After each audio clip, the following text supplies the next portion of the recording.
Beck, I don't have a ton of pride. Like, I get things wrong all the time. There are plenty of things that I don't really understand.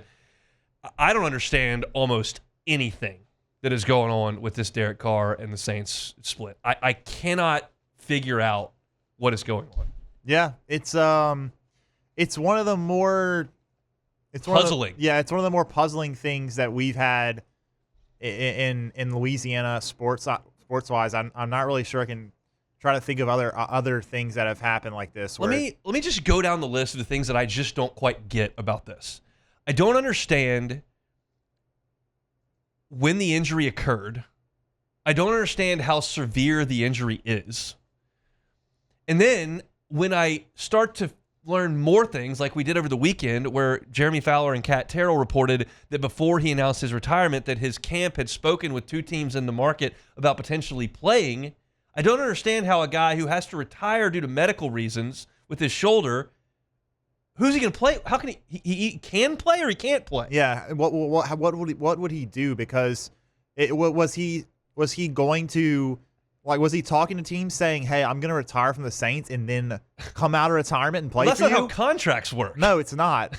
So the Saints own your rights. So it again, like, this doesn't make sense. I tried to make it make sense in my brain, and I was like, well, what if this is what happened? Like, he didn't notice the injury in January and February, and then he started noticing the injury in March, and he felt like he could potentially have the surgery, sit out a year, then come back and play. And at that point, he could make it clear to the Saints, who had just drafted a quarterback, and he wasn't going to play this year, so they would be moving on from him, and he would kind of be in the background trying to rehab and then play. But then I find out that the injury is so severe that he couldn't play, is the impression I got. If you read the verbiage of it, the Saints doctors diagnosed him with a torn labrum and significant degenerative changes to his rotator cuff. That, to me, degenerative suggests to me that it's not getting any better. Yeah, like it's and getting that worse. You can't play football anymore. And so I don't understand, like, who he was going to call. Like, what, he couldn't play. Certainly not this year, or could he have played this year? And then I don't understand why he's basically forfeiting $30 million. Is it because he fears that he hid something from the Saints and could be susceptible to litigation? Like, I hesitate to sit here and speak in absolutes when I don't know all these fishy things that are going on.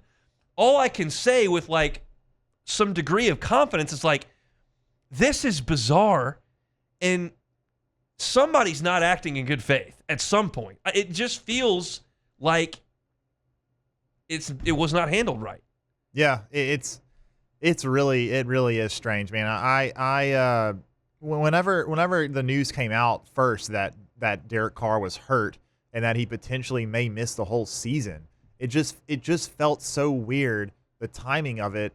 And then you go to, okay, actually he has such a bad injury that he has to retire. He medically retire because he can't play quarterback anymore. It's just, I mean, are these reasonable dots to connect? He got hurt. He could not play this season. He wanted to play moving forward, but he did not have any interest in ever playing for the Saints again. But nobody wanted him, so now he retired. Is that a feasible thing? Because I feel like that's, to me, seems unlikely. I feel like someone would take Derek Carr on their team. Somebody would. He is not the worst starting quarterback in the NFL. Somebody would take him, even if it's just. Now, it's a question of whether or not Derek Carr would sign up for, going to a team where he's most likely going to be the backup. Maybe he has an outside chance of starting. Maybe it's a team that has a rookie quarterback and they want to bring him in and he can start for a year, so the rookie can just sit on the sideline and kind of learn for the first year. But to me, I would be surprised as well, though, if there wasn't a team out there that would have been interested in taking him. Maybe it was just he wanted to start somewhere, and if he wasn't going to be able to start, he's like, all right, if I can't start, I'm just going to retire. Which of these two extreme scenarios is more likely, in your opinion? One scenario. Derek Carr gave everything he could to the Saints, played through injury, did the best he could, wishes the organization well. He did, out of the goodness of his heart, just say, I didn't really earn that $30 million, so we'll give that back to the Saints. It just stinks that it didn't work out. And if I had to do it all over again, I would do it. I enjoy my time there, and I'm going to move on and retire. Like that happy scenario, or this side where he thinks that the organization is dysfunctional. He hated his time there. It was a huge mistake to sign with New Orleans instead of the other options that he may have had, and he resents the organization, and in so was deceitful and did not disclose his injury until too late a date, and now feels bad about that. So he's not going to fight over the $30 million. Like, which of those seems more plausible to you? Oh, shucks, it didn't work out, or I really made a terrible mistake signing with the Saints? Man, that's hard because everything, like, say what you want about Derek Carr, but he has always, at least in terms of media-wise, like he was always pretty forthcoming in media. Until the last 5 months. Until the last 5 months. And he played through injuries, which also, you know, that's like great and all that he was willing to play through injuries, but also at the same time, if you're hurt, don't play because you're not going to be as good as the first you year could he overdid. He did. So with more of the evidence for me, I would lean towards saying the first scenario is the most likely of the two. I don't know, but you just never know.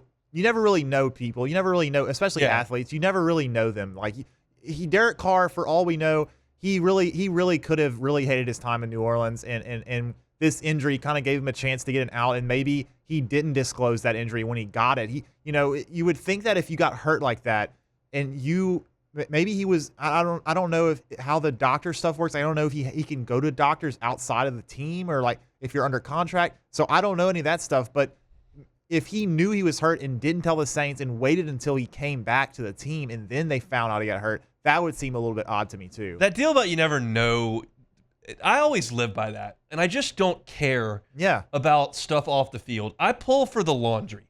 If you put on my team's colors like I'm in, I was fully aware when Aroldis Chapman was on the mound for the Cubs in 2016 that probably not the best dude. The guy took an automatic weapon and shot up his garage in frustration, and terrified his like girlfriend or fiance. Like that's not probably not the best dude, but he's got my uniform on and I'm trying to win. Like go play, and I don't care who my guys vote for. I don't care what their political stance is. Like I think Anthony Rizzo is salt of the earth dude. He's a great guy and helped out the charities a ton. I think the same like Jason Hayward with the Cubs. Like I don't know, so I just don't care about any of that. Like just unless it starts to affect how the organization runs and how people perceive you in the locker room, and like if it fractures the culture. And like just looking from the outside here, it appears to me that something buckled here with the Saints and Derek Carr. I don't pretend to know exactly what it was, but like what an odd divorce that I just did not see coming in October. Like I just did not see it, and we certainly have at this point. I think there will be more that comes out about this in the coming years. Maybe Derek Carr gets into some media. A lot of quarterbacks have done that, and maybe that he tells some story there. Maybe Dennis Allen or Mickey Loomis says something down the line at some point. Maybe a reporter digs something up. But maybe he makes a there's a lot of haziness around this whole deal. Maybe he makes a video on his YouTube channel. Yeah, reviews a car and then tells you what happens with his shoulder. Yeah. Wow, that was special stuff. Either way, he needs a new PR team because it was not great over the last 5 months for Derek Carr and company. Hey, it's on. Thanks for watching Hunt on Saints. Before you leave, help us out a little bit. Hit that like button, leave your comments in the section below, and hit that subscribe button so you get all our content right here from Hunt on Saints. We'll see you next time.